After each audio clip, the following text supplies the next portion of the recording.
Ganemu any abruchimem. Sebea almost so omo ebehunia ekoso ewo oman Ghana moniti.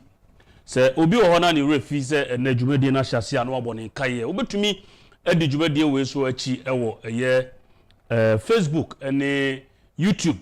Mo pese mo hwe abefo kwanso no betumi de boni edi achi. Na memfa nchi akese pa ema eye mame Mercy Kodia a wo eye Nilem polling station ewo Omanjo electoral area wo the Great Trouble constituency ene numre ye chia papa. Now first we ne eye Dr. Alhaj Mahmoud Baumia Ghana mampeni abedietire a osan A2 franka ediama the New Patriotic Party ewo eye 2024 abatu no ene eye ne birthday na woda pa wodi 61 years but they because his 61st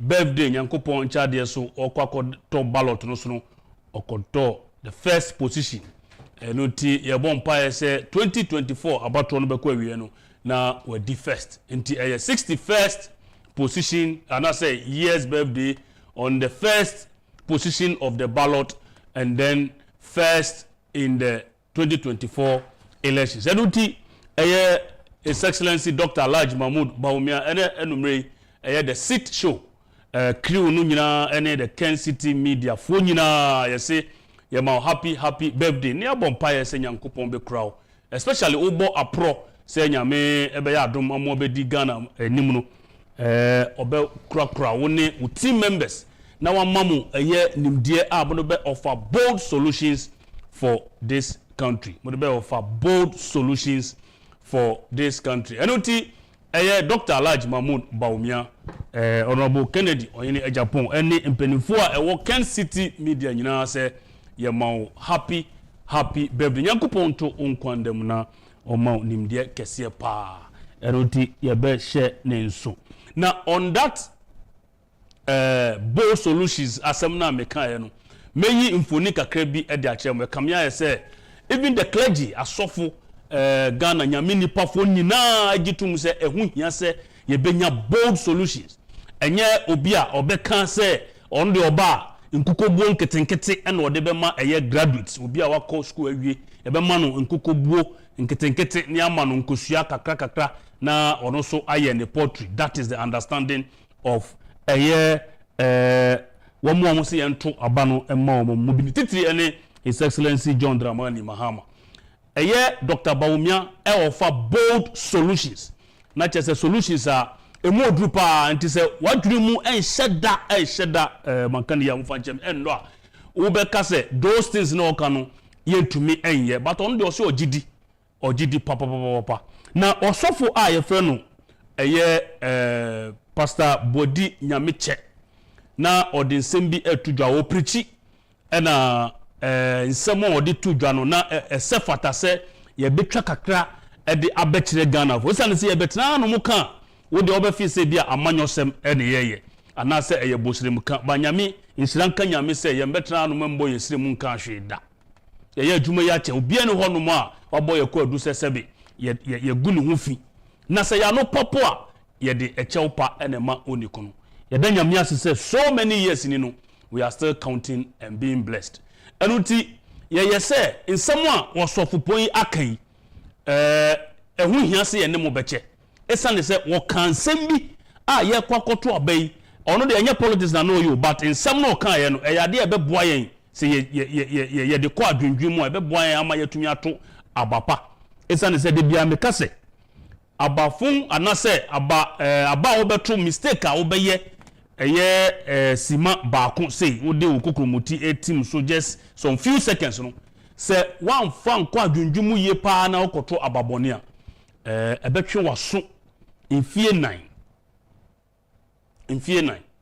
enuti ehu hia se yebetie Pastor Boadi Nyameche a oka the need for bold solutions senete or MPP manifesto yankonkoti ni emra. What made Joseph a leader, what lifted Joseph, was that he was able to give solutions. To lead families, you need dreams. To lead communities, you need interpretation. But to lead nations, you need solutions. At the family level, he had dreams. He got to the prison, a community, he had interpretation. But when God was about to lift him up, the dream was not enough. Interpretation was not enough. And that is the problem Africa has always had. We've always had people who have dreams. We have people who say that I have a dream, like Luther King. Politicians come up with manifestos. They come with dreams. And some of the dreams are just interpretation to the problems of the society. But that is not what will lift Africa from the doldrums of poverty. We don't need people who can interpret our problems. We need people that can give us bold solutions. We need people that will come up and say that, oh king, the dream that you had, this is what it means. You need to get into savings. You need to do this and that and build silos. I just came and we prayed together as a church that may God give us leaders who will not just interpret our problems, but they will be able to give us bold. What made Joseph a leader, what lifted Joseph, was that he was able to give solutions. To lead families, you need dreams. To lead communities, you need.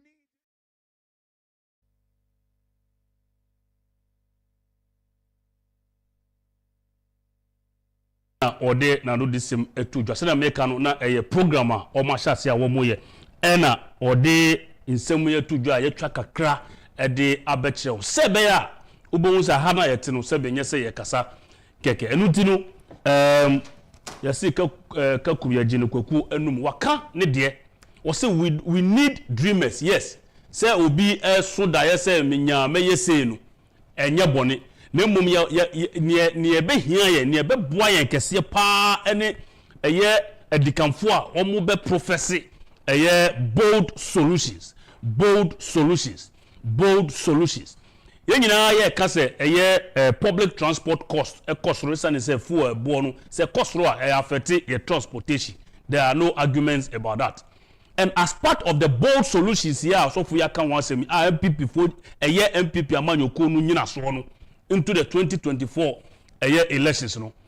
A year Frank Tufo at the MPP amanyoko no, His Excellency Dr. Alhaji Mahmoud Bawumia, as part of the bold solutions no say what say.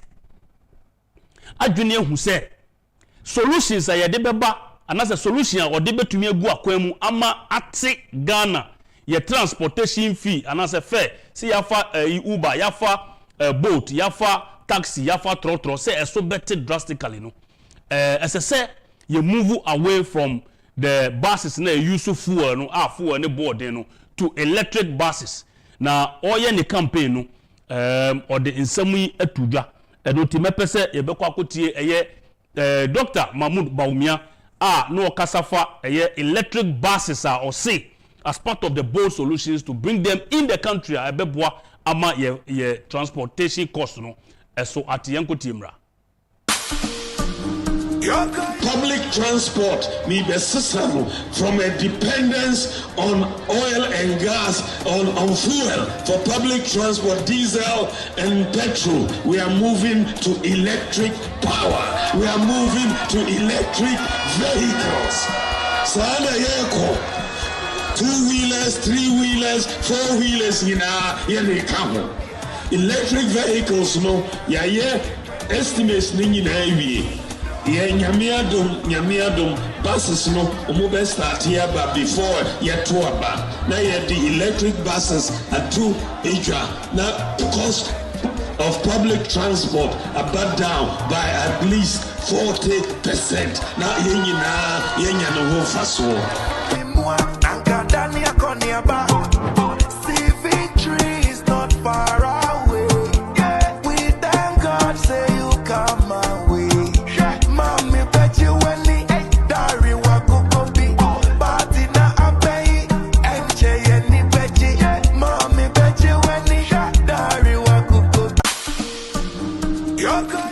transport may be system from a dependence on oil and gas on fuel for public transport, diesel and petrol. We are moving to electric power.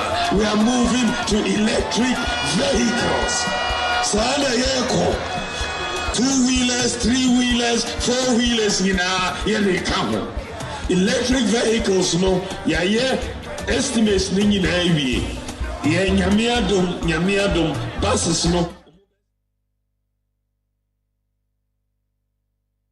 Yo, Dr. Alhaji Mahmood Bawumia, the flag bearer for the New Patriotic Party, and or the Insemno Etujano, was say for 7 years, 8 years more, why vice president no. Suyenhua wenya, and they say, see a percent a year transport fare no a buffer more. We have to introduce electric buses. Now, as usual, no, anye ye sum for no, because it is not possible. But or no dear, it is possible. It is possible. Now, it is possible ina ye bo nkaye dia mamu se ye ne ye pesi di Dr.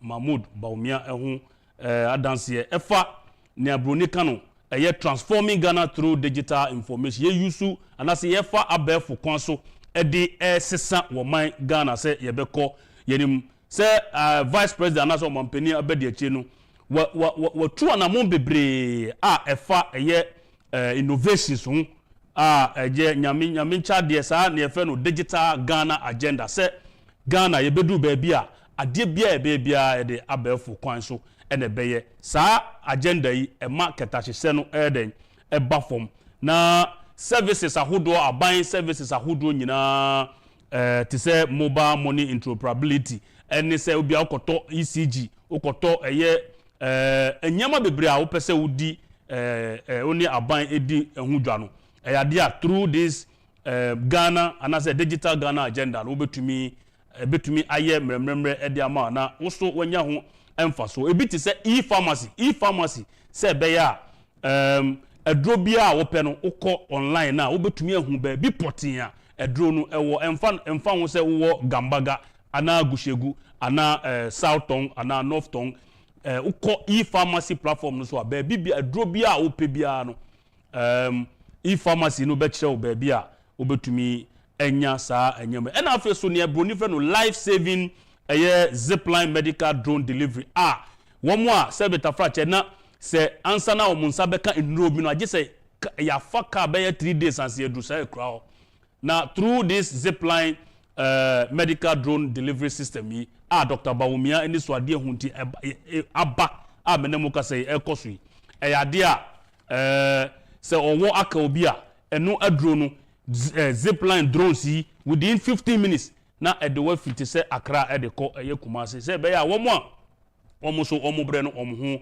ebeto Dr. Bawumia ne vision no very simple say obe create a modern Ghana ehun ebeba mfaso ede ama obi anyame adoma 7th December eyade a obeto aba ede ama Dr. Mahmood Bawumia na order number 1 ma Gloria owusu trouble parliamentary candidate so menka o say ono so order number 1 and after so say MPP parliamentary candidates nyina obia eda number 1 na woto sa abayi na ama Dr. Bawumia sa akonya no ama otumi transform Ghana into a modern society enye nia ebeka say yetumi Ghana deserves a leader with a proven track record na che waye bida de bia meka onyaye obeye no ye ka kire nia waye bida and sa nipa kro no ne din ede Dr. Alhaji Mahmood Bawumia. We vote no ehunhia and let's build the future together. And then it is highly possible. It is possible. Yebeshe nensu. Na mesa bonka yese election reference center na tuha election reference center se ye ba beto abai megidi se odadwene nyina ne se ehefa na wode wo fidie ne beto a ubenya accurate information enye information ya massage no se be ya obi di be first achieve political goals and as advantage nti me bon ka yese ne fe no election reference center e wo na tu no eyade a yede aba ene Oman FM ni nyina obetumi de wani e de fi adwoada ekopem efiade bia kopem time ya beto aba no fi nondu ekopem no 2 p.m. to 4 p.m. na popular radio ni TV analyst womo nim nsemu acheche ye na yede ombegu all the constituencies Ghana ha nyina na omo de analysis no ebebremu ema moso mama moni ada ho and then it's free ene adwada me gidi say from 2 to 4 no ye decide dwumadi we ebrem so open objective analysis ye ka objective analysis a nchechemu a yemfa emotions enye nchechemu a eda na kwemu a ye verifiable a ade a obetumi ede wo fidie na to ye na 2 ene woman fm na watie election reference center dwumadi a ebekoso elections reference center your best source of information for the 2024 elections ti mobɛhyɛ ne nso de amai na me come nim no pastor Boadi nyameche ni bold solutions nsɛm no kan ya na metwa kakra de brɛ wo no bold solutions no so masako yi one of the bold solutions are Dr. Baumia Prof de magana for say ebeboa ya ama ya transport cost akofom na me siese mi ho abadwumadi we so ara me nya video bi ahwefo mo amohwe ya mo ni gi videos aya me ne mo che no mo amada roma na ebi mo ha no mo afọwọde e aba na me fa dwumadi we na me nda mo nyina ase mo aya mo forward videos no e ba na 2 e ba personal se me hwe se ese fata se me yama ahwefo na nyame ehia mo bebre se mo nye sa die we anka dwumadi we me nye so se ye do sa mpempen so nti na numre mitwa mo krusi se mo so mo de mo ho ahye dwumadi we emu na me mi siese mi ho na mi hu Dr. Mensa Otabil Pastor Dr. Mensa Otabil ono so ne nsem bi a odi tudwa na kamia ye se odi tu Kristofo efu ni titiri ene eye asofo ponfo no bi mu ya yo mu se omo ye nyame enti odi afutuo ama eye Ghana fo nyina ni titiri ni asofo ene the church nti me pese yekotie aba bebre na wo mu no pese yekokotie nsem a Reverend Dr. Mensa Otabil odi tudwa no na yemra. The charismatic church, we see so much power, and maybe that is what all of you see, but I see so much danger and so much self-destruction, so much dissipation of confidence. More and more the congregation and the public is losing confidence in us. They are losing confidence in men of God, in clergymen. If you call yourself a prophet, it's almost like a title meaning con man. How can we take such a sacred title that Isaiah had, that Jeremiah had, that Ezekiel had, that Daniel had, all of these great people? We have so commoditized it and so cheapened it that now this noble title almost means a con man. Because there's no regulatory body, everybody picks titles as they want and parade with it. When I was growing up, if somebody was a bishop, we believed that they were a noble person in the clergy.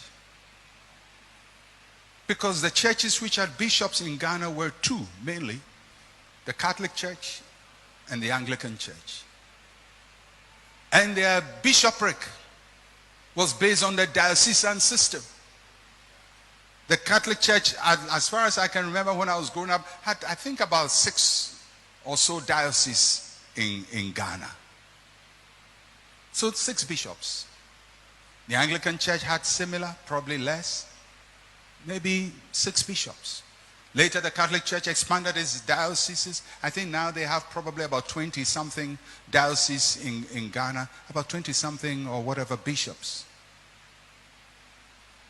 Anglican Church similar. Then Charismatics and Pentecostals say, we won't spoil there. We take whatever is noble. Apostle, we have made apostle cheap. We've made prophet cheap. Then we say, bishop, now it's your turn. And we have desecrated it so that the title bishop has no nobility attached to it again. Can you imagine in Ghana where everybody who has never been to law school is called a lawyer? I get up and say, hey, I'm a lawyer. From today I'm lawyer, so and so and so. I'm architect so and so, I'm doctor so and so. Can you imagine what will happen to the health profession? Or the legal profession? We've taken the noble characters, the noble titles, the noble offices that people toil for, to build value and integrity for. Charismatics attack it and dissipate it. You know, the Catholics, they don't marry. Their wife is the church. They are married to the church forever. So the church is always on their heart. Your wife is on your heart. So the thing you are wearing itself, its significance is lost on you. So he's wearing all of this. I said, why are you doing this? Have you studied church history? Do you understand where clergy garments came from? Do you understand why they do so and so? Do you understand why they hold this and all of that and all? Does it work with your own theology as a Pentecostal? Is it consistent? You say, hey, my brother, this thing to open doors. It will open doors. You know, because our society is unregulated, the media just use titles by heart. A herbalist is a doctor. And all kinds of people. So they don't even discern and help to correct the mistakes of the society. They amplify it.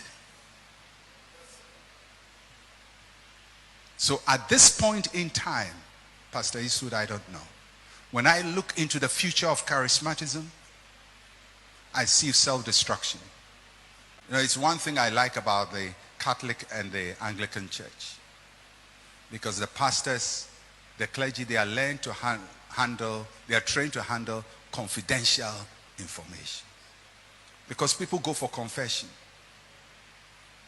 And they tell the priest stuff. And the priest has to handle that information.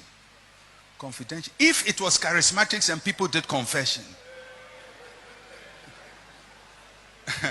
we'll have prayer topics, we'll have preaching topics, we have insinuation topics, we have control, manipulation. Remember the thing you told me? If I tell your wife right now, come and sow seed. Thank God nobody comes for confession to charismatics. You have to learn to handle confidential information. And what God shows you is confidential information.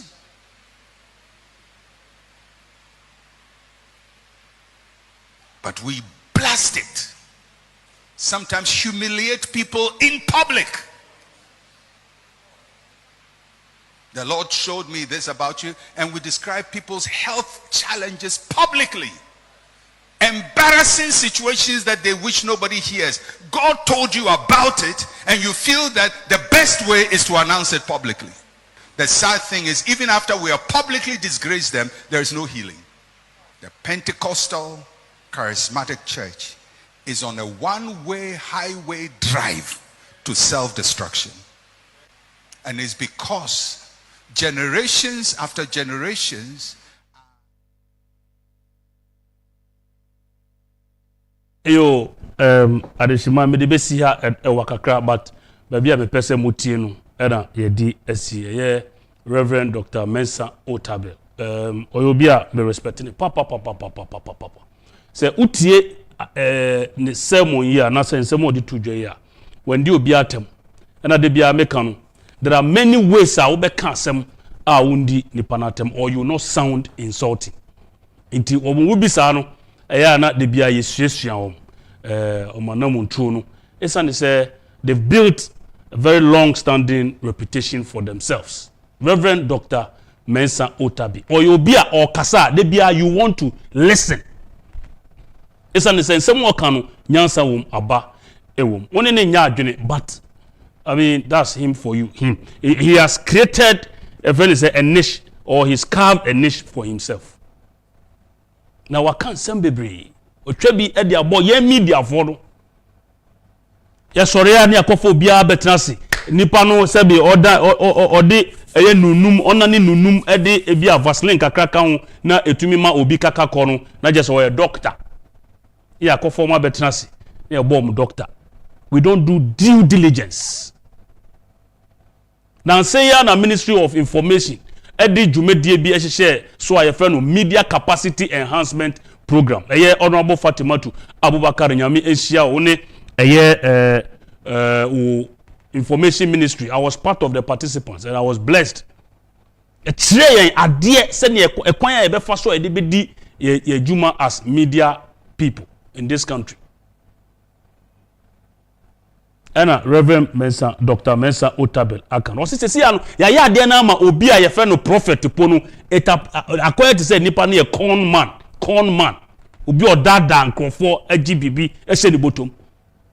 That's what he's saying. And utie nsem a ekoso na se wo hwe nsem a ekoso Ghana ha. The way ya sofu ni bi se be handle ho no egu Kristo som pra hu fi. Egu nanimu ase. Me fan chakese pa ma Reverend Joyce Ayi, Reverend Dr. Joyce Ayi. And then numre me chia papa me se wo hwe dwumadie we. Reverend Dr. Joyce Ayi me chia. Ya sofu ni bi nyema wo mo ye no egu nyamesom no anase Kristo som no efi enimu ase egu nenimu ase poto.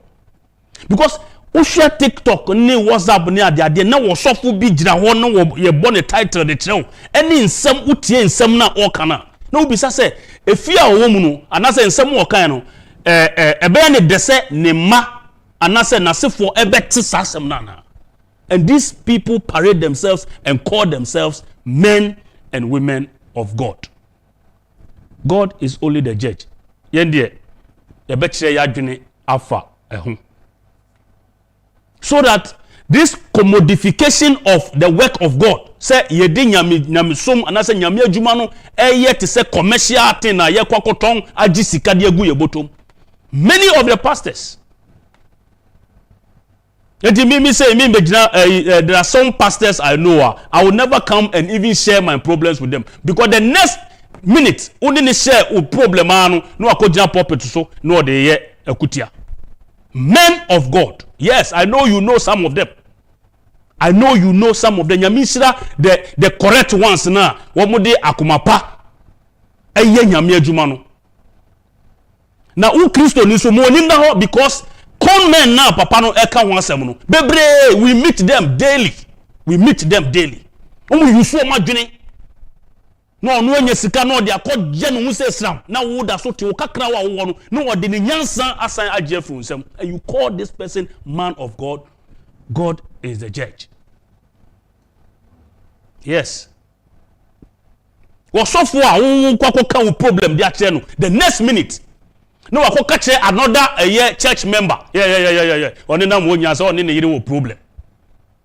That is why a lot of the congregants they don't have the confidence in some of the men of God to come and share their problems with them. And what can say be say after say obi abeka na asema kire sofo no wo dia tene no kra no healing no kra ni solution kra po eni wo sofo no dia ma say nipa no ogu nani mu asese poto. Yenye ahweye obobo Ezekiel ne Daniel mu na nyame ngusran ewo mu so. Why can't you emulate such people? See, you have cheapened the position or the title called prophet. Obia de sa ade no eto no so. Esane say ewo Kristo sum no there is no regulation. There is no regulation. There is nobody regulating it. Into obia sorry a meti here betumi aka chem say me a flag bearer. Anamboa. It's not regulated. Into me to frame me flag bearer. Even though I'm working towards becoming the flag bearer. Yes. We get to cross it because them say onu kra na dwe ni say enya dia. A title me that to me so, but a good title. Because I have a God of possibilities and a candidate of possibilities. Mesre say Christopher ebe ma yani ada ho. Na maka ne sa no me sofo baako a me sofo me woni mu gidi a metumi ede me problem nyina koto nanimu a me wash me sure say nobody even will hear it. Reverend Pastor Emmanuel Awate Ane, the district pastor of Presbyterian Church of Ghana, Asofan congregation. can follow their mouth. A man with humility. You see humility around him and respect for a friend saying church people. On fa who say who will be now we be or no be atna pepepe. We have men, some men of God. Sorry munu esikafon kwana omoye nadamfo. Yes. Money to you have experienced some. And so for ni bi wo hono ma asori na wo no wo mo workers wo mo nyuma kese wo mo yi tight akese e na saa asofo no ene omo ye enamfo ekosra wo obi atade a obehye de aba asori kura no sofo tumi twa ne mpoa e wo pulpit so na ade na ushu na ushu achiachi asa wo nko na ehia wo na asori ba no wo ko a wo mabiom na odi sun ni areho e na efiri Awurade fie akọ ono ani fie. Meanwhile, no, the church is supposed to be a place where we come and seek comfort. And encouragement. Then so asofuni bi ayo mu hinti dua de ama Kristo som. Buko kan yese menka. Me gidi se mu dodo na mu tie mi no, my experience asema make in one way or the other. And I make am. There are a few ones who say or you correct so ni mu.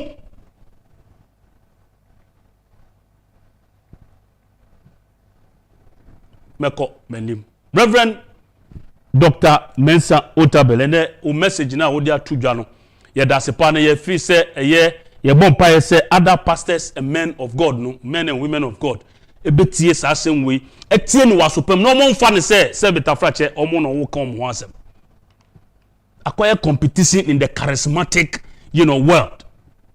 Presby Methodist near there sometimes no who say competition in shada but charismatic one man churches no be a better TV so now always see somebody dead.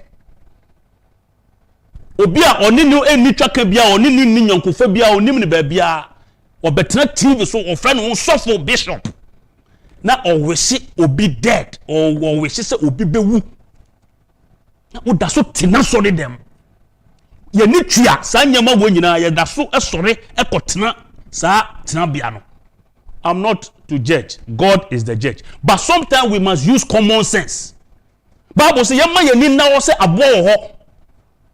Abo ho. Bible say yema ye ni na wo se abo ho. Wo ma wo ni da ho. Enyema ni bi na asofo no ye de dada memene wo no. At least ye ni beba ye ho so. Mepe osofo kese bi de na ba ha one day na ye didi sa enkomo. Reverend Dr. Mensa Otabel nyame enhira papa se uma eye yensa message we na yebeko yanim politics na ye o Ghana ha no se ye ti ase se enye ntokwa. I mean there's the beautiful aspect of it. We can ebi won mo be share NDC for ni MPP for NDC for ni MPP for me kai emri bia honorable Kennedy Ohene Agyapong obo na pro no ye do ba bi na NDC for hu no me jai o mo campaign no mo abeba mo no church ano ne ada. It's so beautiful. Honorable Kennedy Agyapong is MPP. But when some NDC supporters saw him no, they were so excited. Oba trobu, it happened. Enunti yet ye ho se e wo ye important ebi ye NDC ebi ye MPP. We can live in harmony. We can live together as community members, as family members, without allowing the politicians no more political office na dia be ye omo hu ye no asai yentem.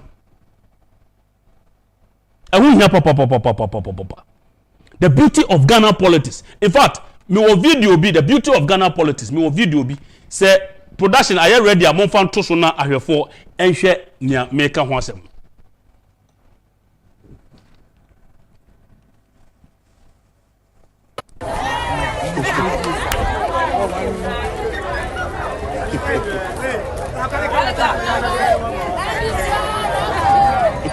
Ghana, you be jokers pass.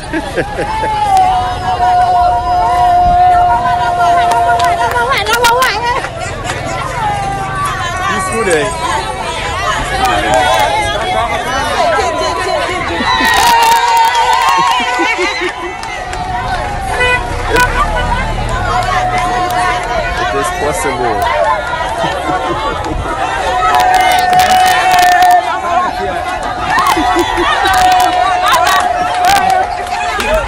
Ghana be peaceful. I swear.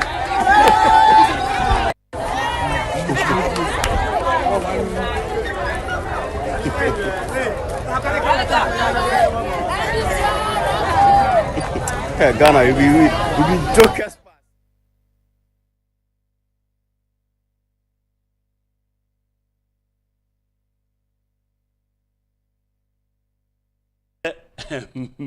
Me yes for me say one more this scan body you dey go MPP me ji say omu wie no mu go fie no and this ni make say masa fabra me enche hey this country ntokwansi hada wa wo bompa yes ntokwansi wo man Ghana be boti so this video I've showed you alone say a sacral. Now what he has said, this is politics. We can live together. We can agree to disagree agreeably, if I may put it that way. Now me yichi to say enya apart from say MPP ni no nkrofo di sika e hye ni de no more. No de yemfa no to nchen eno ye be kan wasem later. But is it not beautiful? Say nuanu mienu we eso NDC no ye system 8. Now obi sukuta Dr. Baumia there or say number 1, it is possible. Yes. Any watch on the chief FFN. It is possible. Now, other was share bibi on the two and I say, Beman and the two doors are now. I'm say for fun sake. No, I see election. There be 2024. Yes, so beautiful, so beautiful. Our Tema station, Accra, yeah. Yes.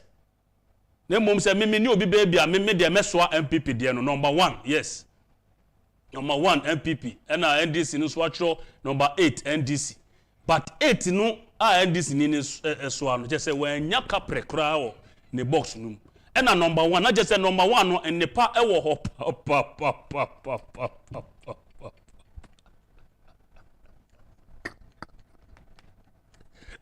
madam funi NDC ni bi was sending me message was you stop your propaganda.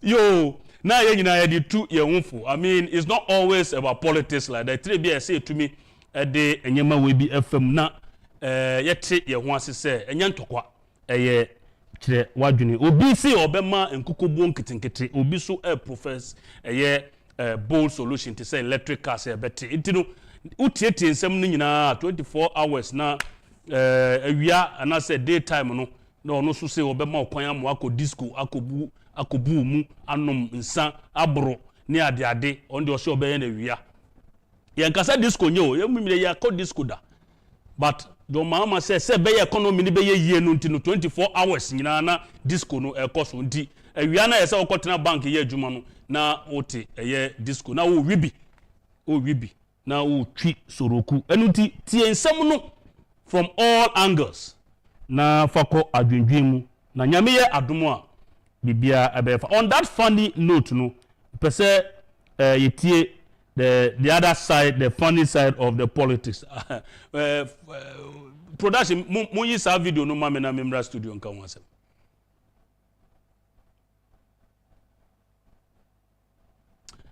Okay, yeah, the funny side of the politics. Yeah, the new very short video bi anami here de asupport sa yo yenkongo hwe na memra. Ye kwa sorry a ne amana akoto ho o ye hira wo bedi nkunim wa ya depa. A few moments later. What in oh my yakuna kesish. Oh Yesu dimu.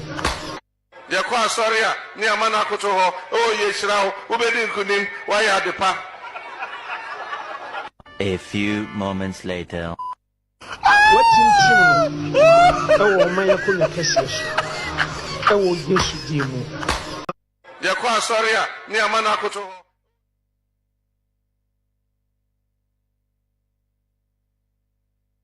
Be serious kakra said them became we me the firm na yenhu ne ekoso wo oman Ghana mu asofo no mo fanche no na it's part of the politics. Sometimes you lose it, you lose one na mo dia chair du mo fanche ura do mahama no osre no no fi ni refi say in few minutes later no and as a few moments later no na adia no kasa etia no ono so ye bi eno ne pese mote ase na yesi John Mahama ko I think northeast, yes, a Tifido Mando side.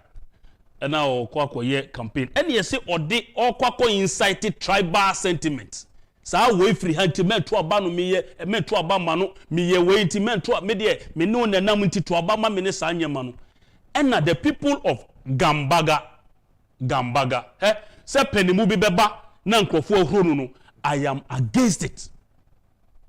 I am against it. Some be kaya dwumedie we aso. Ena show kekraka bia na wiase afo na nyina other countries person mo hostu. Ena Ghana lucky ne hostu ya nyomtofo bebrefi abruchire bae I think Independence Square. Me refi the name. Na sa programs na techimu nyina edimu tentemai pa. I forgotten the name. Emma Mampeni Nanado Danko Akufo-addo ebegina platform so okasa mankrofo boji ne so na NDC fo kakra bia ko chinya baby nobody phone esisi cameras esisi omuso no mo ye away na se be ye be dada wo ne me se program na ye no nkrofo ye president away na sebe tafracho the propaganda sem na de bia meka no nkrofo bia dwen ye omuso sebe Ghana for sebe tafrache ya nyine into omo koshe baby na omo kuku bibi na omo de brain well ebia there are one or two people be say better frache sadie no ebe dada but what ahwe say adwuma we say adwuma die we when be da ho sen abo I'm telling you more than what the Bible is even instructing it's not say bie wani ma hu the propaganda going on and do me ni obi di nkomo o ka kire me say ono de empire wo bo say NDC be lose election it's not because on pay NDC asem. But he believes, say, no, she believes, or say, she believes, say NDC loses Saba way in the subsequent elections, unless campaign period, no, it will compel NDC to come to the table with bold solutions, devoid of propaganda. Because Ombe was a Ghana for a propaganda. But when they win, or no, or bano ni midin komono in her thinking, no, nature say. NDC will continue to be doing propaganda. That is why His Excellency, the Vice President, Dr. Alhaji Mahmoud Bawumia, is calling on John Mahama to come for a debate. Ujahana mijrani ebisa yensem, efa galamse hu. Ujahani mijrani ebisa yensem, efa economy hu. Come, let's debate. You said you are running away. You won't come. Well, Samuel Koku Anyidohu, or see, Mahama Pil, one Pil, obeba for debate.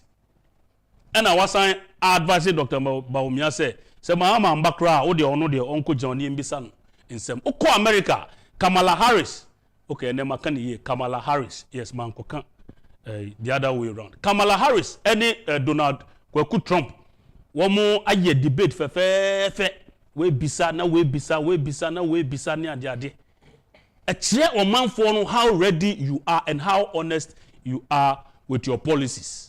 Because Obegina may be some 24-hour economy, and Dr. Bawumia will punch holes in it. It will embarrass him into your say, Wamba. But I mean, Sisudia say it is his right not to come for debate. Maybe the best see her now. And now, the Sassam na Mekano, Mume share that video. Gambaga, yes, your call, na. Or can in some way didn't teach him about where Mamprusini, where Gonjani, where say, and I hope for to say they don't like that type of politics in tea or more pamono and more young Concutimra.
Womanfo a yɛsɛ wɔn wɔ Gambaga constituency yɛsɛ former president obo Otu Frank Adiama NDC as typical of no so obaha or voter region now or incite other tribes against one tribe oba enkramantemu now we incite one tribe against the other oko tifidu mandua to send oko ye Gambaga na senya di okwa akoye sade na ha se bo for say so tribal politics we ye den ni we fi ye nyina ye one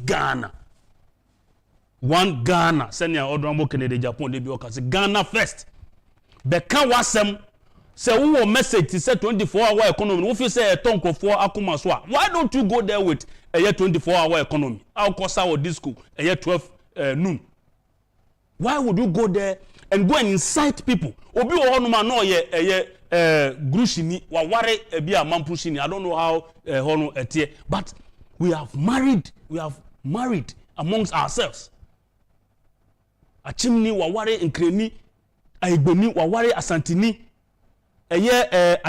friends say aigbeni wa ware ebia nkreni nkra ye we meet ourselves and we fall in love nana do danko akufo-addo ne ho kanfo Mami Rebecca akufo-addo ye nkreni nana do danko akufo-addo ya chimni. When the love was working, the love didn't take cognizance of where both of them were coming from. I didn't think politics into your person sad no ekoye problem de man. Well, I commend the people of Gambaga Maka, and let me put on record say I don't ascribe to say obi ebe huro penimu bia there be. But what this man went there to do no dear. Kamia yese me support ni omo ye ya say yen sabeka obi wo honu mu a obetumi ama yen chechemu kakra but ya pusu ahoma na enko entimode ehonu ebeche yen na fiso video ba ko amesa kan Dr. Ghana mampeni dada John Mahama oni Felix Ofosu kwache mu ne ada NDC fo a wo mu gu free SHS na wo mu later wo ma se so ma no so mo no de buy na wo say it doesn't make sense at all, especially Felix kwache Ofosu or say the free SHS doesn't make sense at all. I'm saying that Ghana must not introduce free SHS on the whimsical promise of a desperate politician. Let me move on to the free education bit. For me, it is nothing short of a vote buying gimmick. That free SHS policy. It does not make sense one bit. Free SHS nearby, na me new. No more kakra na me so make be say we dey be dey na timi aba. Nanso e ba ye no kwasem ni say e no krepa me mam yenu. Ba ko awie na ba ko so SS2. This is free SHS abai. Abe boyan kasankanka me amigina hey. Me yejidi ni single mother. Esu free SHS adaruma nti ne me baba ko awie mane wa university. Ba ko so ba bechere. Tenye free SHS yanka school fees akesie me dey na machia. Na mada chinchirima enya nimde ne akwenya sronko a obetimi de agina baby papa. Protect me mam yenu ba ko awie na ba ko so SS2. This is free SHS abai. Abe boyan kasankanka.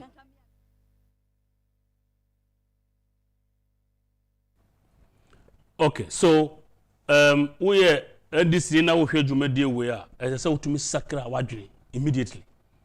Because when penning for no say it is not possible say ebetumi aye adwuma. In fact, Felix Ofosu kwache dey or say the free SHS policy doesn't make sense one bit, not at all.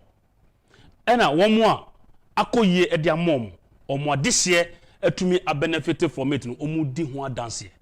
So you now understand why Dr. Baumia is saying that it is possible. We are saying, say we don't want to go what that spirit say ebeye that ebeye spirit no. Ye spirit ni dear obe kumu spirit. It is possible.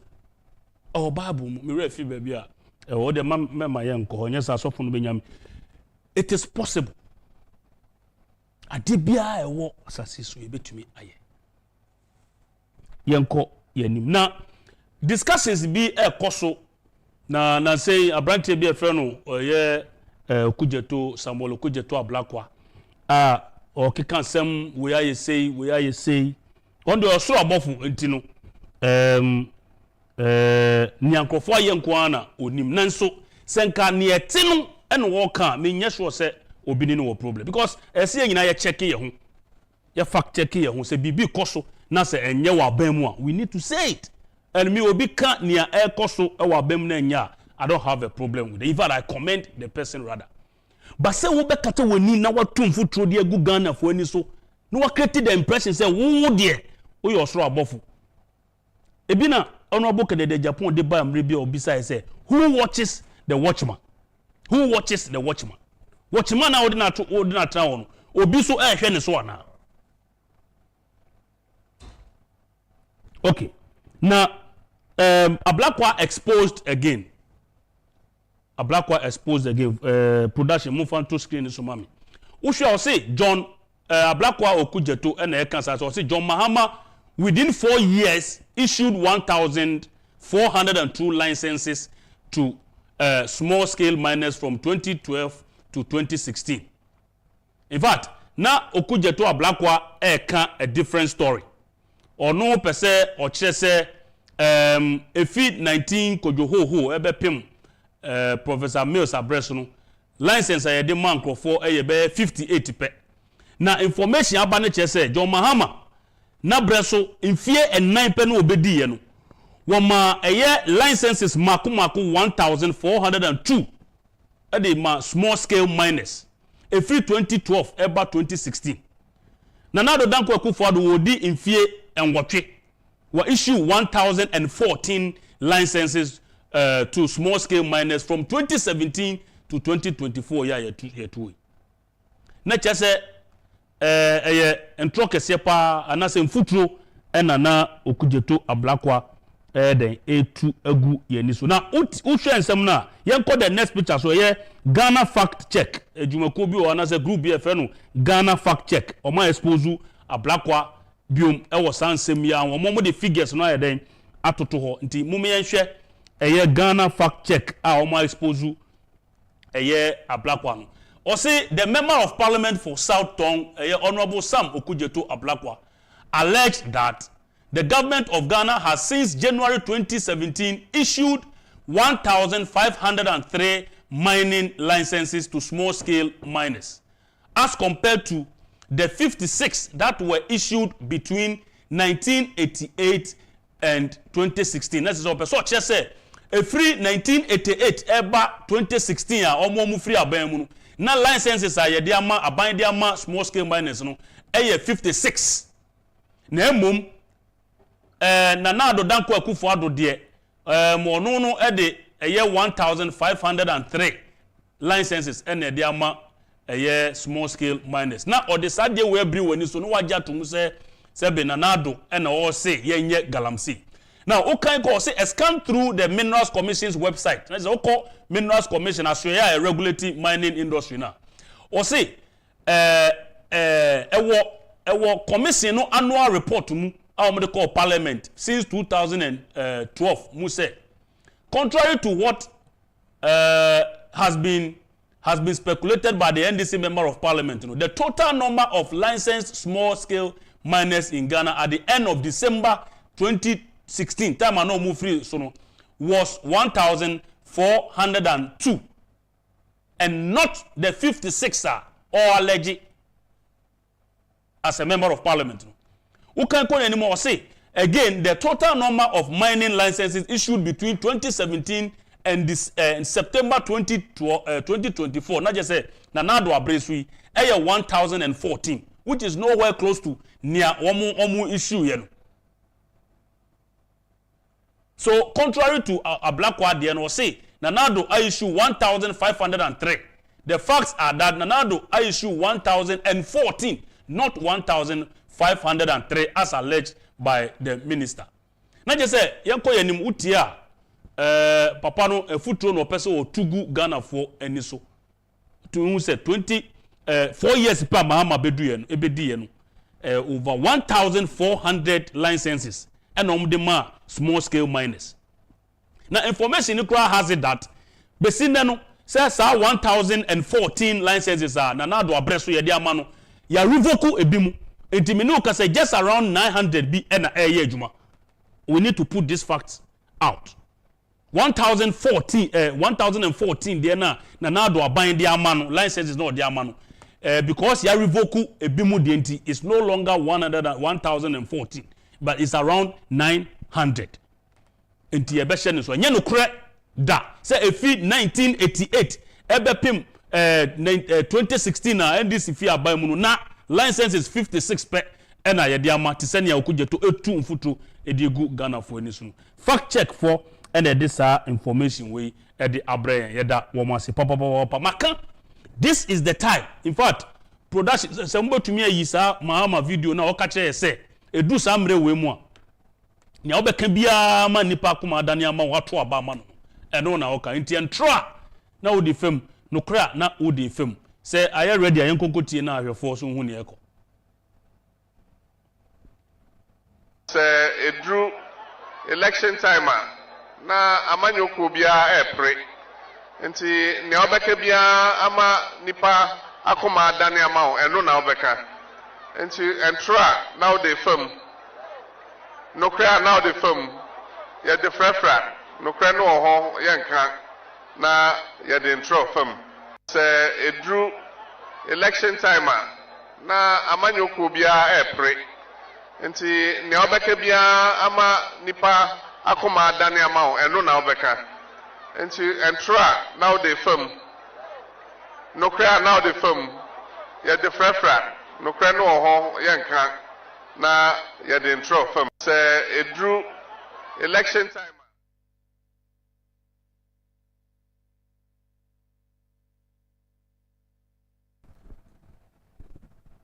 anyam na mekai papa na aka na asem o ka so na sekan ensi ne mene anase etuo ensi ne so ti ne ntiase ne se abato bre mu sani okujeto etu mfuturo di gu nkrofo so ya mama o evidence saa na wom ntiase eden etie enuti asem bia on beka ekwen bia on befa so aka saa asem no ama wo wadwene ade wo se wom don wom obibi pa de ma ono ayade on be obeye ahweyi na wo ya ahweyi a obeda mase yamra eye me guest so enenumre yenya course bebre in fact eye ukwada discussion na me guest nya dodo na kase omunya part 2 anka omope yenemu na edi dwumadi ewi enoti ne amobeka no yeso ye de beko adwundwun production hu se ehu behia se ye be part 2 of the discussion on Wednesday yenya ya na ebisa se senior eye propaganda and this fatu agum say oh na do ne na ban o ma mismanage economy o ma mismanage economy no kore ana enoti Wednesday ni yehwe figures bi we are for na nyina economically ni yehwe ye ka se economy has been mismanaged ye de toto ehun ni yehwe ema me guest ema yete ase figures no de buy na che say it is not true say the government has mismanaged the economy they mum womo NDC for abreso no na covid po ni ho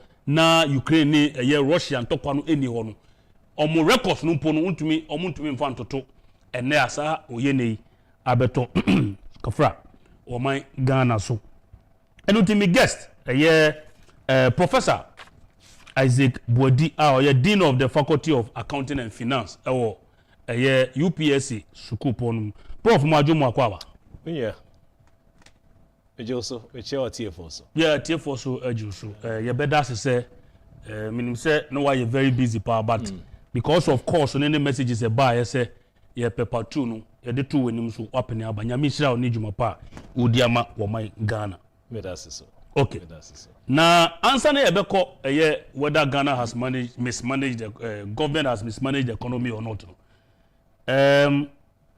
dan say ana am say no sendra na Ghana man pani John Mahama de ko tu dwa say akufo-addo aban no wa obesia kese ema ebinsi da ena o kire se ono na breso no o free aban no so no na Ghana ye ka no eye 122 billion Ghana cedis 122 billion Ghana cedis wan kire Ghana for baby a ono free efa free ye a odi drew 122 billion say ufa no free 120 billion and a wo kono na ye 122 billion there na say why are the 2 billion pen account but send na make catch mama money now wan kire wo say ono obefa e ka no every this figure and a wo kono jama 122 billion na ne ye no ehia no a obeka che omo wa koma adane ato obama ne se na do aban no afa efi 122 billion no e de call 767 billion inti na je se Ghana for to obama ono do mama wa ya de pa prof sasem we megidi se what be this politics of propaganda yes select choose and select ni ebesitu no na wo ye no sasem we edie na obetumi akafa wansa na yakoye main topic no so minya me da super na me che otie for so me say and na juma de bebre na na die so say na call na den say betima ba no man who don't tell say e just several meetings say ho juma na e betena ha ne o man for so din komo na me shira obebi ti de bi oton safre ye ntimi nkase e ma e wo say ba o tie no guy pa Saja yesia o kakrakra. Prof usua me nya doctor pore me du prof. Do ye den sua me. Na o baby o de o chire. Ba anyway me na say ada no na o tu me for den say me pe PhD be ye. Nya me sha. Anya obi na be mo futu papa. Very good. Na that ye friend me doctor Ohene Amwako the flag bearer. Guy name kwa na the flag bearer. Guy name you the flag bearer. Yeah. Omu didi agrombo one ma better than the flag. Yeah, that's true. Okay. Let me say, you Baumia, ain't let me say, Sadi we, yes, our discussion say. Yeah. Ama, let me say, and yes, so yeah, can't buy radio, so TV, so about this engagement. Because I cannot policy na aya kasa. Udu huru ma ni di watem. But all who say this period is all about figures, numbers, data. Ni engagement. Ama very easy. Ama ye academia no. It's me so room be because anything the data. Because more academia and what you are interested in is the data. It's the data. Interview quite am I know who you say kasa. Am I opportunity to talk about this? Let me say about debt profile of a country. Country be and I say I had a fun say on mine a day who fish never. You fear. Yeah, sadi where be. Economy na started for you fear. How? Busia. Revenue. Expenditure. Boy, you know coma. Ma, school fees. Ubisa says, San you teacher, me confess in a de bro. San of manners. Okay. In Tenya day, bia. Debt no, quaco general. And you will be real why I was say, and so about debt restructuring as if any can restructuring was. Being far debt profile as a country.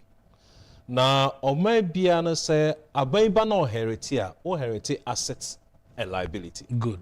Ofa your papa, no for your maso enye, no their account. In terms say ye can't on my sick asema. Aya ye ma records na ye fan fee be or no start fee. None maybe or the baby ye and then everybody home come about other figures. But ye fan the odibisa ye can was some say your debt position as at the time MPP for NDC Ebeko. No, me say he was right. The figure they told you. 122 to 767. 767. And then 76, I think 767. Yes. Okay. As of today. Last reporter from financial year by. So a good report. Now, Obebi Sao Hun Sembebre or San Newman. So far 120. Ujani is our time. And our corner is here do 7. And then I must add a buy. Now me can Emerson radio soon say o kwakọ jibisia o ko bank so kwakọ jisika menu mi ne ejuma o ko bank ni bisa say sika no de koye den first obi bisa we are no asan che say na sika no insin ho e wo ho no interest sen e na wo say utua e wo ho cost of borrowing Now one cost of borrowing, na no asan bisa on the sources of borrowing. Me call first sika no wey, fa na me call just can dey fi. Se sources no yemba purpose. So this can e kwakwa de hu hia. E fa ma. Se cost of borrowing so e cost bebre a. Okutua e ya na edin. Okay. Inte bia no pe be bia e sources no e cheaper. Na okutua o ho ahen. Okay. I feel bad source of borrowing so a. Obe who said they be ha you just can feel domestic. And you just can so feel external.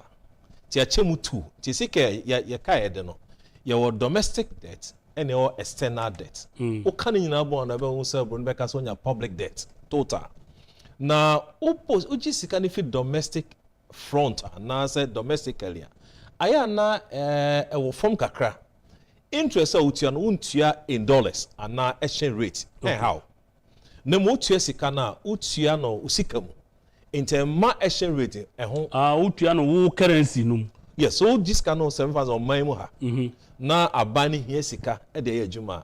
So be call bank and no be call other debt bondholders here this can ma aban. No adi bi afi omo ho. Inte no kotua untua e wo other currency mu.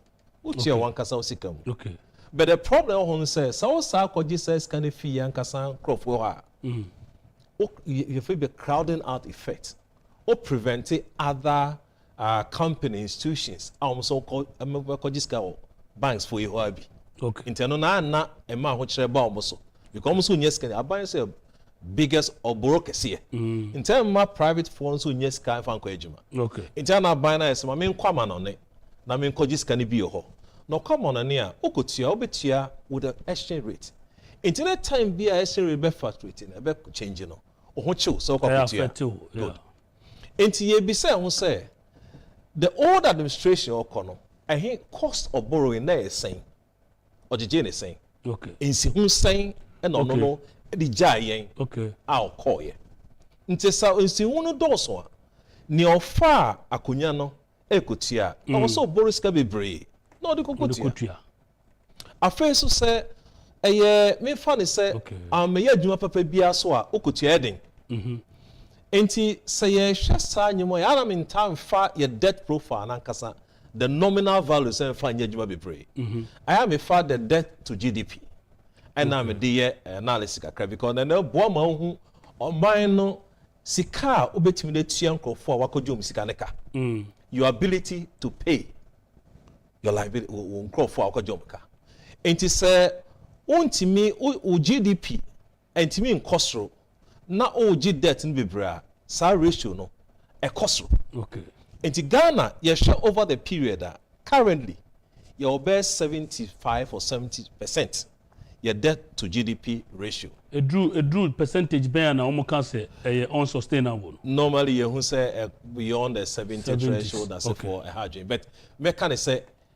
Country be actually by 200. But on my boy. It's said they are able to pay the debt. And you who be say Ghana ya call over 100 before. Ya call yera your man penny kufu beji. They almost 180 something. 80% Yeah. But on man more your ability to pay. Show say ubet my money here. It is a cancer scout one ye me say the cost of borrowing net is saying. It's a exchange rate at the same. Yeah. Inti ye the yes calculation who say yen call that bad as a country. Remember our last figures from 2013. Okay. June. Ye that to GDP. Now ye were around total public debt. Ye was 69.8%. Okay. As at June. And about July, you call 70.3. And about September, you call 69.3. And about me funny say November, you call 72.5. And about in December, you tip off, you about call 73.7. Now January 2024, near about 63.2. And they call 65, and about 67, and about 60, 69. HSA, you call 60 range in over a period of time. Nansani exchange rate send by, and a be ama yetimi akọ that figure. Enti me feel say on this GDP, debt to GDP ratio, you call to that extent, I'm fine say, too bad. Your reasons, idea. And me chamfoni me say or cancer na yera mampani yebese bebre na or the old figures be so aba be na or the be do ye. So sure the calculations say one. Sign or the beka ho na sign na yera akufo-addo beka ho. It's almost at 21. Only they about 20 something a billion. Yes, we year calculation in year. I think say or not the $21 billion. And with 22. And akufo-addo dey no so so only dey near $22 billion. Good. But the difference is say or no need dey no was within a short period. A period. What you say? And a Ghana koye nim. It is a wono over the past we would the $21 billion and the buyer. So if I get you right, I drew 767 because of the dollar rate. It's one. Okay. Then I'm saying I have four more share. I think around 2017 hono maybe the dollar rate was around 4 point something. It is a year calculation now. Muhammad no $21 billion multiplied by 4.2 now. And I'm saying now around 122 billion Ghana. Good. And now offer our rate now, so now they multiply akufo-addo there 22 billion now. I think it will be a little above the 122 billion dollars now working. Good. But send your issue to up no as a result of the the rate. Is that what you are saying? Yes. And me feel say maybe the next time you bear cost of borrowings across various regimes. The cost of borrowing. That just says we could just so a international market now could borrow besiana in Zihune or good. Papa we honorable Boadi Agyapong. Honorable Boadi Agyapong and Umre Mechiao. Ota can sembi. Em say no buy a fidue more. Those times no can sembi. Unso no so economist power.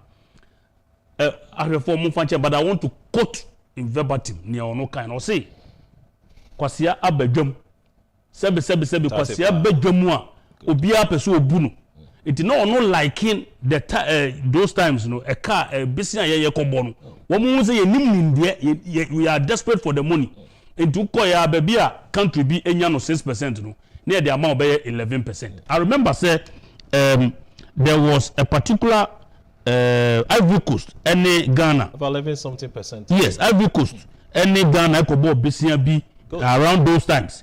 Yedema Ghana 11%, and at the same BCN, Yedema Ivory Coast 6%. Not just a Kwasia Bedwampa.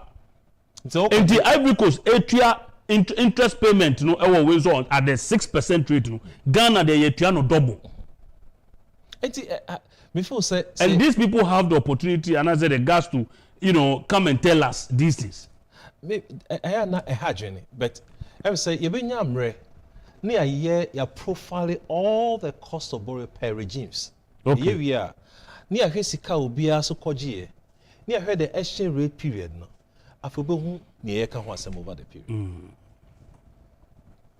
Anyway, then say me to say, yes, say Ghana has received about $5 billion debt write-off or mpese ye dis ade no nkomo briefly but answer na no ma me nkoje aboafo nkrato be sima mienu na membra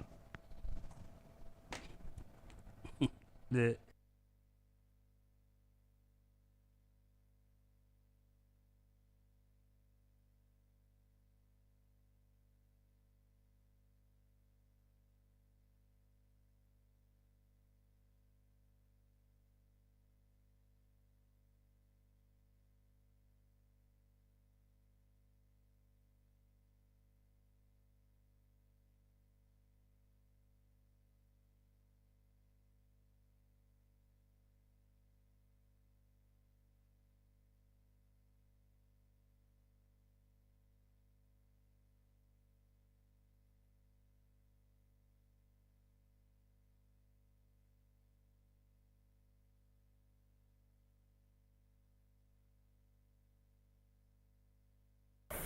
Trading Enterprise is still your leading mobile phones, accessories, and your electronic retail outlet. We have products such as mobile phones, television sets ranging from 24 inches to 86 inches, air conditioner from 1.5 horsepower to 2.5 horsepower. We have washing machine, refrigerators, Bluetooth speakers, CCTV cameras, and many more. For bulk purchasing and retailing, visit any of our shops nationwide or our website at www.francotrading.com. You can call the numbers on the screen for any assistance. Please note, do not pick any number apart from these numbers. Franco Trading Enterprise, still the home of quality mobile phones, accessories, and your home appliances. Franco Trading Enterprise is still your leading mobile phones, accessories, and your electronic retail outlet. We have products such as mobile phones, television sets ranging from 24 inches to 86 inches, air conditioner from 1.5 horsepower to 2.5 horsepower. We have washing machine, refrigerators, Bluetooth speakers, CCTV cameras, and many more. For bulk purchasing and retailing, visit any of our shops nationwide or our website at www.francotrading.com. You can call the numbers on the screen for any assistance. Please note, do not pick any number apart from these numbers. Franco Trading Enterprise, still the home of quality mobile phones, accessories, and your home appliances. Franco Trading Enterprise. Welcome to Awos Unisex Boutique, where comfort and style is our hallmark. Original Italian leather bags, shoes, belts for both men and women. Talk about looking your best and standing out on all occasions. 5 to 10% discount on all products. Clearance sales rack, 50% discount on shoes. And now Awos Creation, where you find authentic African creation for men, women, and children. Visit us online or in store. In Tesano, behind the Ghana Police Depot. In Jolu, at Jolu Junction, opposite the First Atlantic Bank. At the airport, Terminal 3, Departure C3, opposite Sunbra Lounge. And now in East Legon, Shiashi Boundary Road, next to Two Guys Supermarket. Call us on 0244 649 379. That's 0244 649 379. Awos Unisex Boutique, comfort and style.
Orofo eye the seat show so na wani egui the flag bearer and amiti adwom me guest Professor Isaac Boadi of UPSC.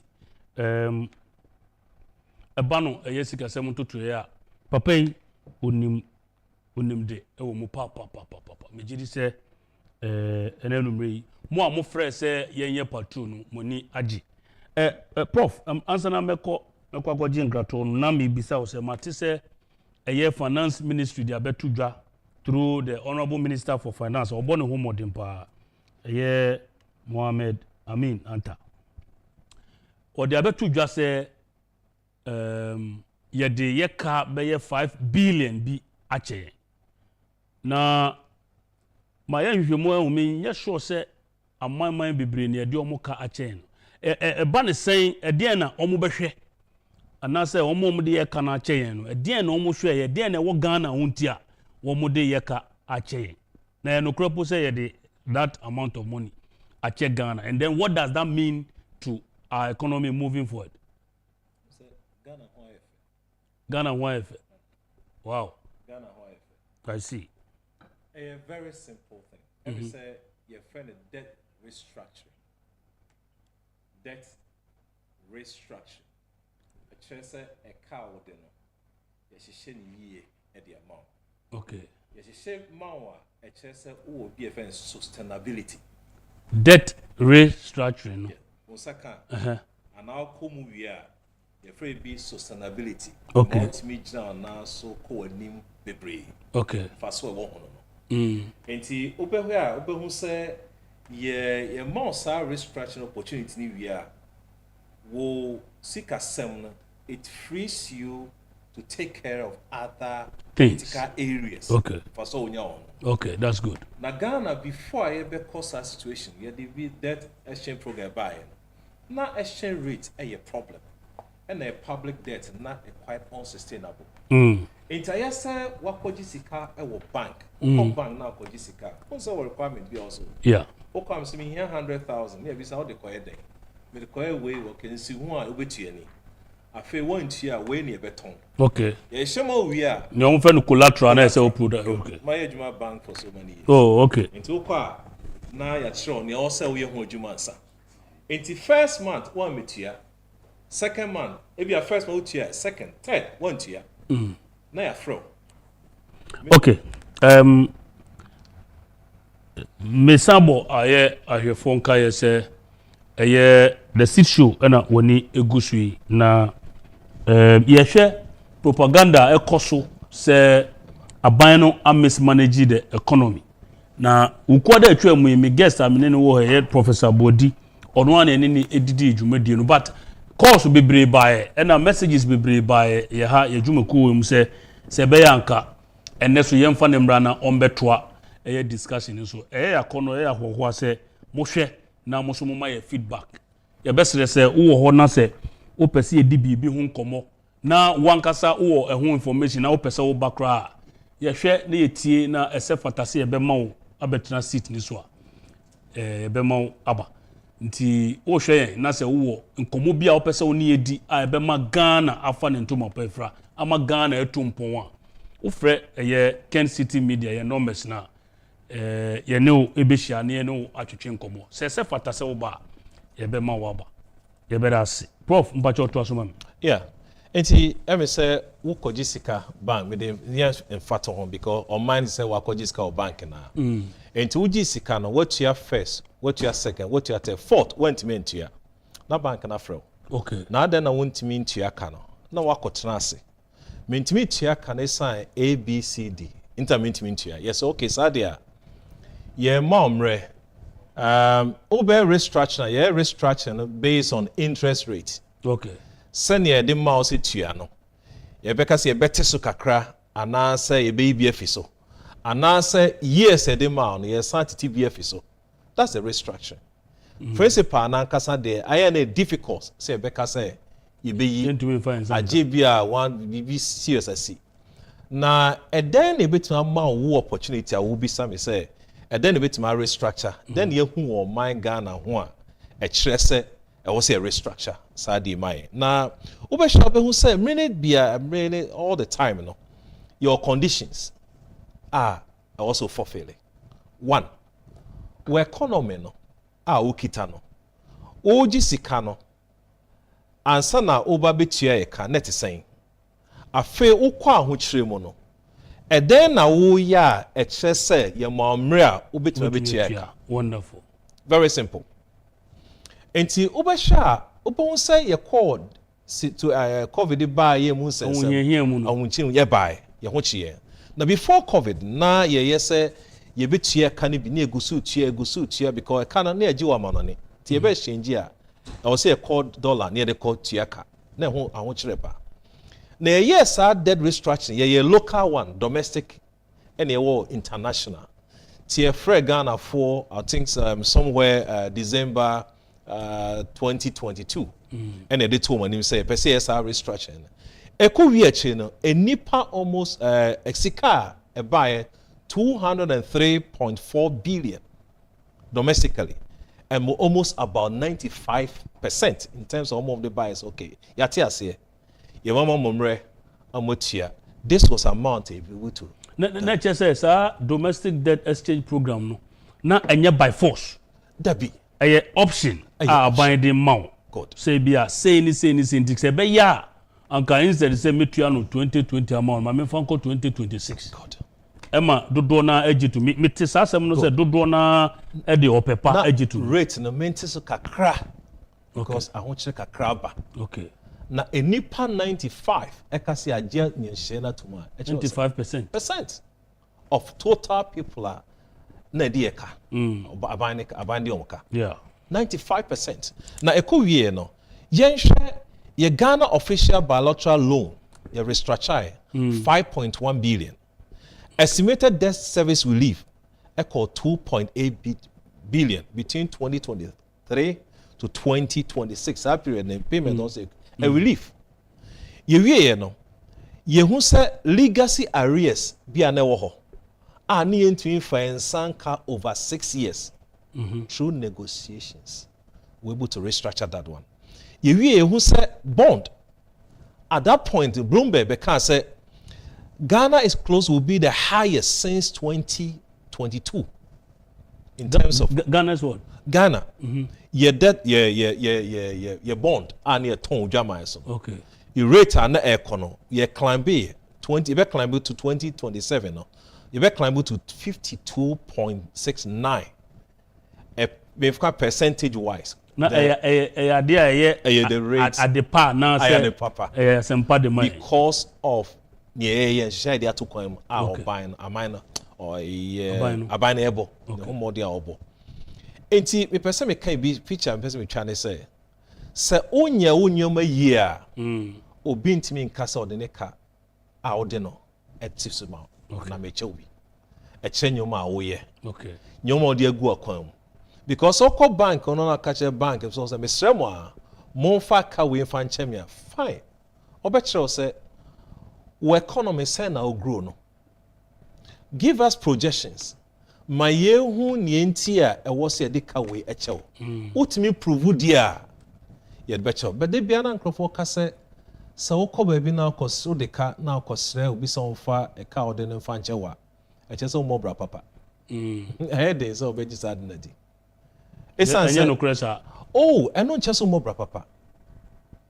There are times there were genuine reasons why our person would do a car or dinner or you did show. Okay. Just any two of mine. You knew say COVID bit me abba be raw my. You knew that. Now before COVID, I can tell you the various indicators are not economy. Yes, period that COVID didn't start here. Baby are near war.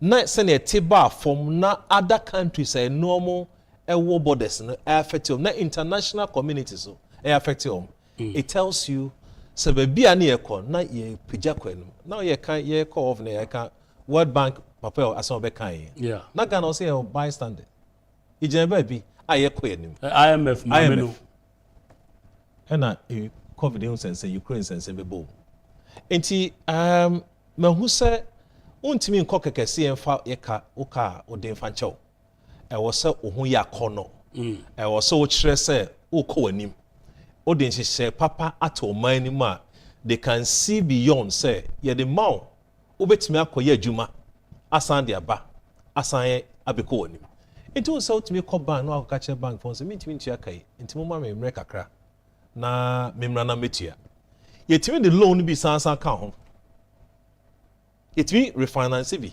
yɛtumi ka sɛ yɛma 20 cedi ɛsan ma obi asan ka ho fa kɔyɛ adwuma na bɛtua ɛka because yɛhwɛ potential wɔ mu a wobɛtumi akɔ w'anim. These are some of the reasons yama restructure our debt amount. Intinye bone see a restructure our debt. It tells a confidence on mine omo this kind of amount. Okay. Right. You use the word be confidence. Not just say in financial and also economic matters, no. Confidence is very, very, very, very key. Say investors any confident and I say need confidence economy no more betumi yom sika that's how come various governments go to the IMF and the World Bank for credibility and confidence. So in economic matters I believe that the word confidence is very, very, very, very important. So, very important, very, very important. So, banks are all Ghana. So, Nigeria, that's the first thing. When say bank way or bond homoding into who discuss to no akoda. San or manity. Say ratings are baby no. The Fitch and the Bloomberg, the rest, all these institutions.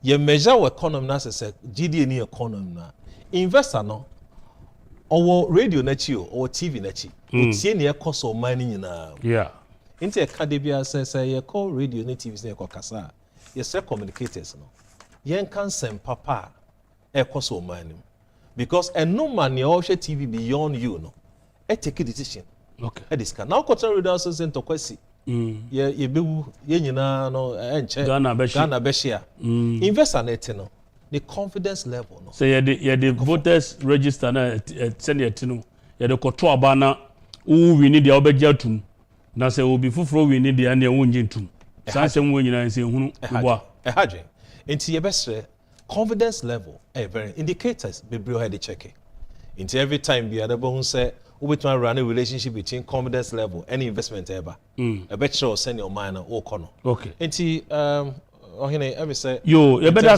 say Prof Yanko a year in some so. Has the government mismanaged the economy or not? That is, has the MPP administration mismanaged the economy, Ghana's economy? Is it yes or no? Into figures no senya ye de tremo na what you tremo no and no betre.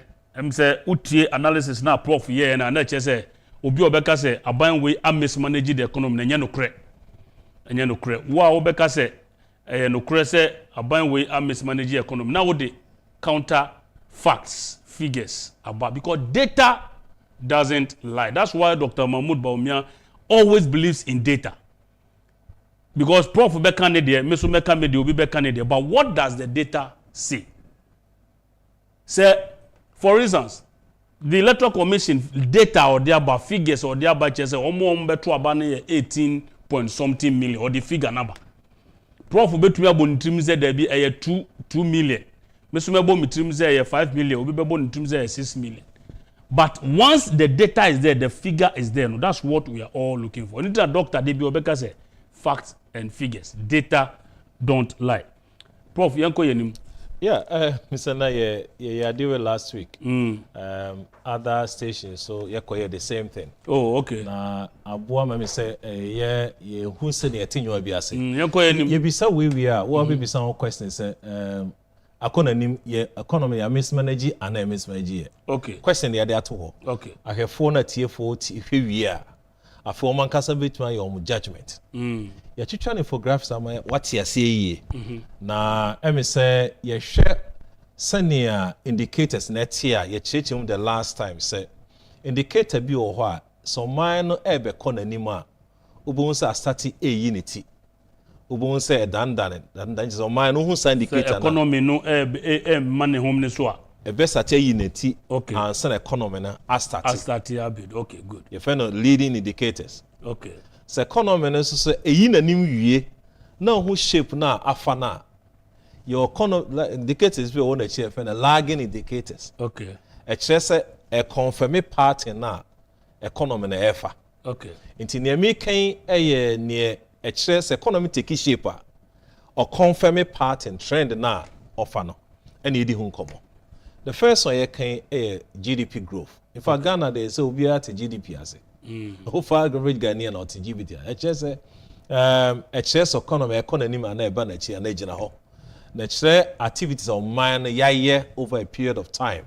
Ye domestic growth yaye ajuma yaye over activities. Okay. Any afa regime by regime. Okay. Ye started from era Kufuor. Yadeba era Tamils. Yadaba era Mahama time. Yadaba akufo-addo time. And 2 terms no. Yadenti ahe NDC 2. MPP 2. Okay. But the odema na nkasa or start with Kufuor. Okay. Into first figure ya option stroa. What 9.15.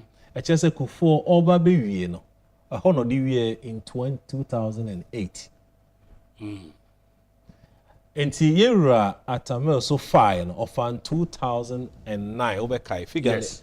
Dating the belshare between 8 and 10 na you fin 9 so 2009 and yera atamel is 5 of fine about from 9.15 to 4.84 and or they cost through to 9.25. In fact, they tell yenka baby efi.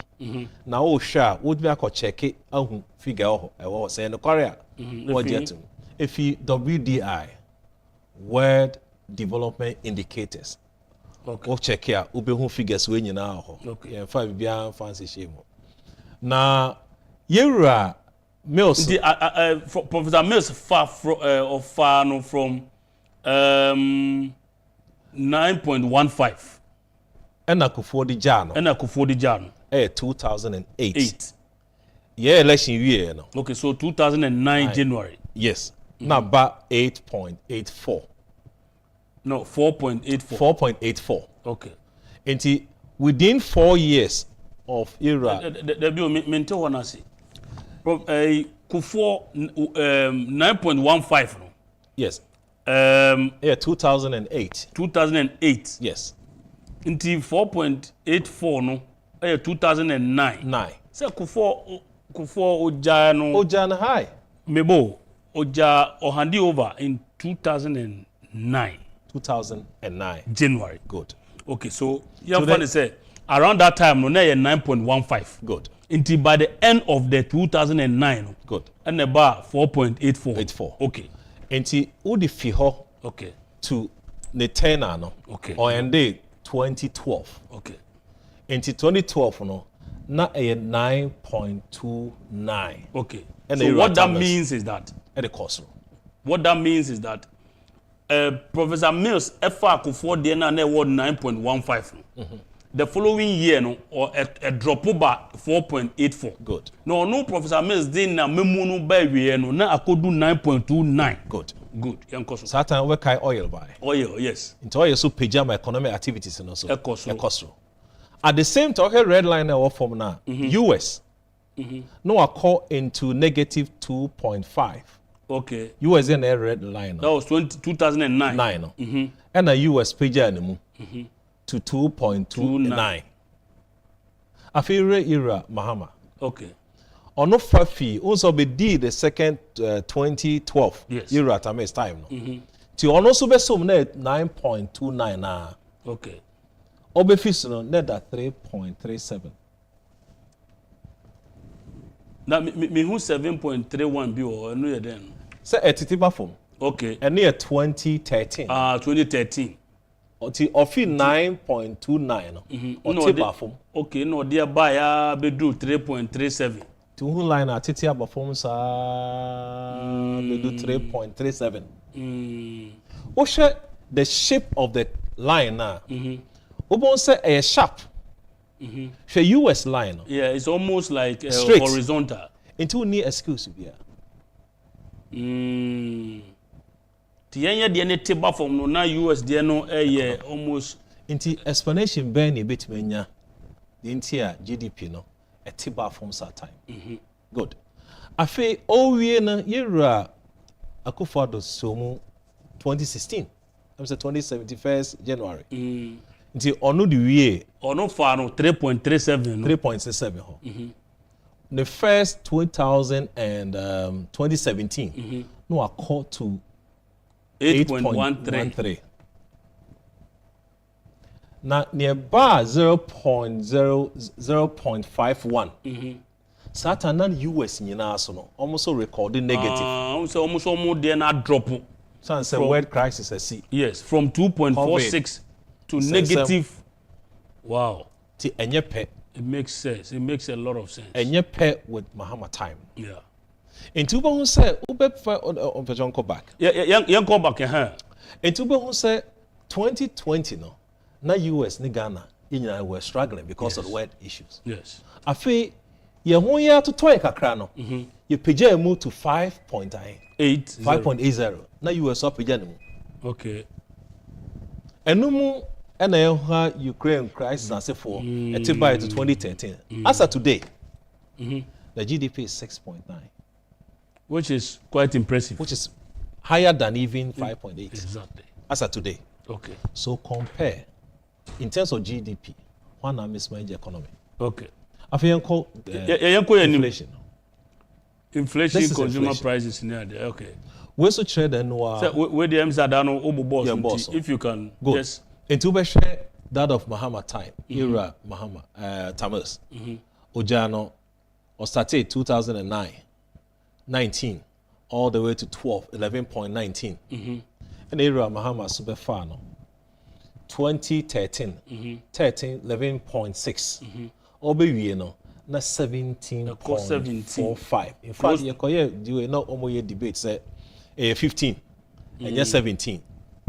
Na adana ya kuku figures na but what call the indicator you ha figure we na ho omo manifesto na ni ho nti ye who say on this score say even 15 kra na say na na ho ira kufa Dubai na and about 12.37 and about the lowest since 1992.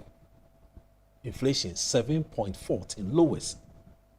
Lower figure no former a year. Not even Professor Mills in 2011 there no. We see 1992. You call form to this level before. Wow. Your pija cost through because of COVID issues.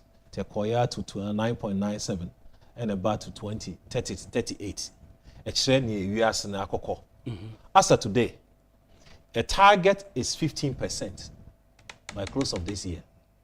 You see, 21.5 or so. Okay, production yanko yachi bakon there be yanko yachi bakon na membisa ade aha. Sir 8 akufo-addo first term no 8.13 na wo. Yeah. Me hu now say no ye 2017. Yes, 27. Where GDP growth? Okay, where GDP growth? Yeah. Okay, sorry. Yeah, share inflation. Yeah. All right. Yeah. And we share inflation figure. And this is the exchange rate. Okay. Who manages the exchange rate better? Good. Between the NDC and the MPP. Good. Now share some indicators where boa mahu exchange rate yedi hu komo a ye cha boa buy so over the period. Say net before and after 2009, 2012, na exchange rate here at Tames FR no 1.14 something. 1.21. Good. And OBV na 1.8846. Which is 55%. That is 55%. That is percentage, you know. It's Okay. about point something 5 na account. Okay. That's how we can rate it. But then find the absolute values. Now OBV no. Na sad figure now. Yera Mahama so far no 1.8856. Obe connect 4.002.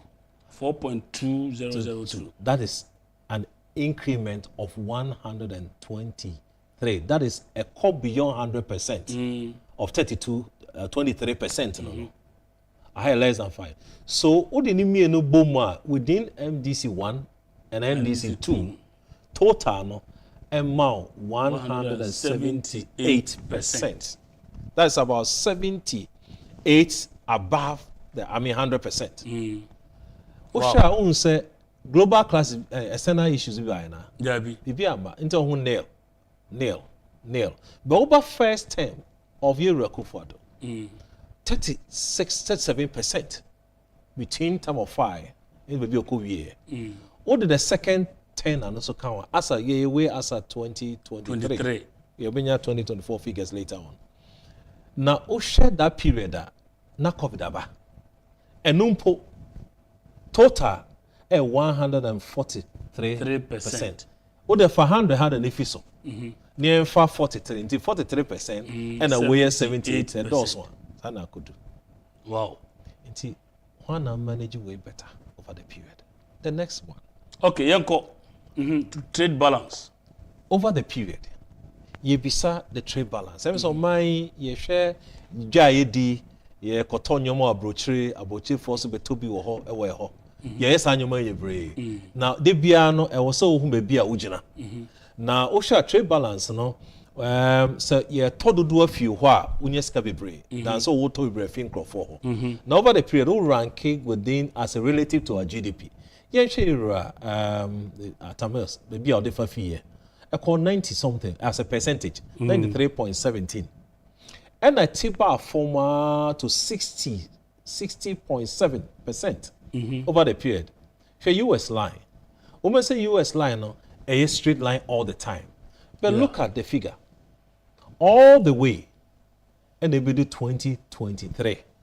A 69.04% as a percentage of your GDP. Okay. Good.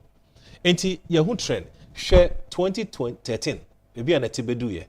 Or Euro Mahama time. Let me be a that's to say. Current figures are bad, but because of 20 funding to John. I feel call the other one. Obe say there can be about the other indicator. Maybe it would be the last one, tax revenue. Say revenue nyano. Yenya be brina fee a tax mo. And as a percentage of GDP. Okay. All the time, no ye bomb what the say sa figure way. A bit me across all the time. A show mine also a hondia onya from productivity. Juma tax in the film. Percentage of GDP. Saying. Ube who say maybe a fee the second term of NDC. 15. And era tamezijai. 15.3%. And about to all the way to 10.6. As of today. As at 2020 figure 5, now cut to 12 point something.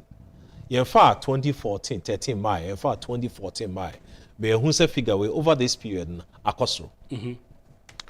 I feel you share the other one. You try to show say personal remittances. You know your Ghana ye sikafia manone. Say a kosra a share your confidence level and over the period. Obe who say you at Tamil's time no a pijanumua period. A cost so fine. And now Obe share era 2023 era you were saying akufo-addo. That be era Mahama. Should be a tibai 2.9 as a percentage of our GDP. 2.97. That was 2013. 2013. Okay. Now Akosra over the period to 2020, 6.3, 2.13. But over the same period, any crisis over the period. Okay. And above on 2.4. Even at that point, without COVID, in 2021, she figured 2.42, and away 2.9, the lowest of Euro Mahama regime, 2.97. As against 2.4. That was the lowest by that time with COVID and Ukraine-related issues. Personal remittances as a percent of GDP. Wow. I feel question is why not mismanaging the economy? Yes. This will be the last but two. Okay. Now, you share the period, total reserves. Total reserves. So we'll finish with the total reserve over the period. Era, akufo, ofi hona 2 point something billion.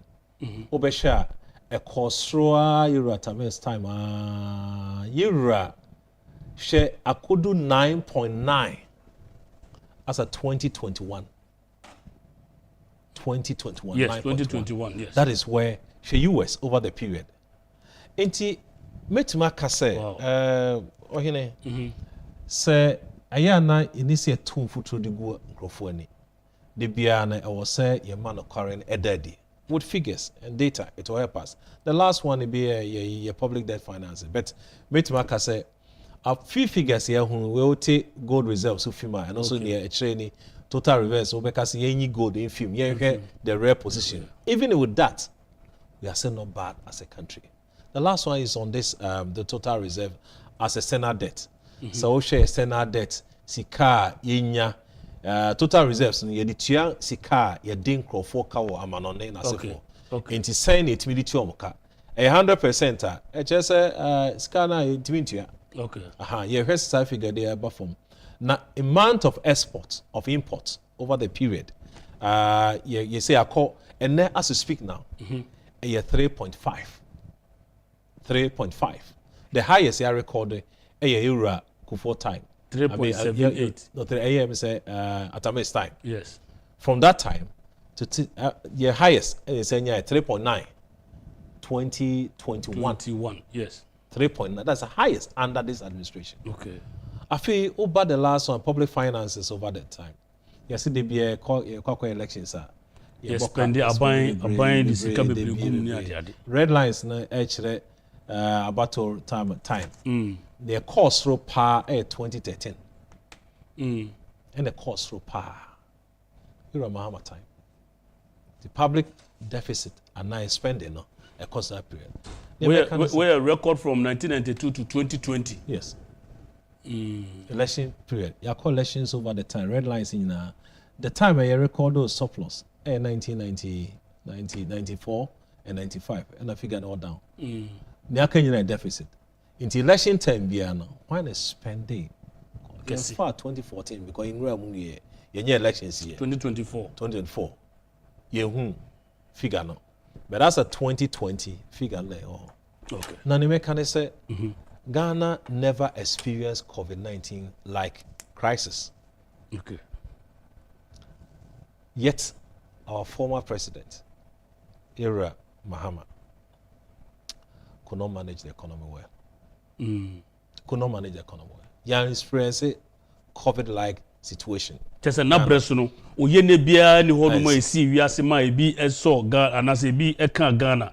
Nanso wantumi manage economy no. Senior nanado ne Dr. Baumia aye no even in the midst of COVID and Russia Ukraine war. You better say aye Professor Boadi oye Dean of the Faculty of Accounting and Finance at the UPSC.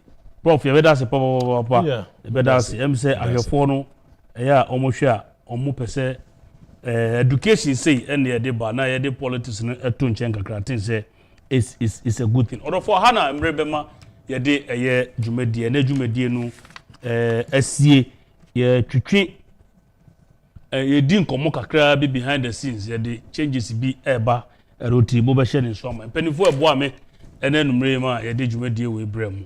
Apart from wo o share ye no lawyer Charles Kweku Amuda tene Robert Bafofin Kwesi Justice Aful George Sarkodie Focus ima any copy scratch any send mekan wa o share me ene enumre ene ma dwumedie we awie peyo mo de share musomfo the flag bearer ena metene dwom nyame adom adwoada ana se wo koda ebe ye besan ahia makram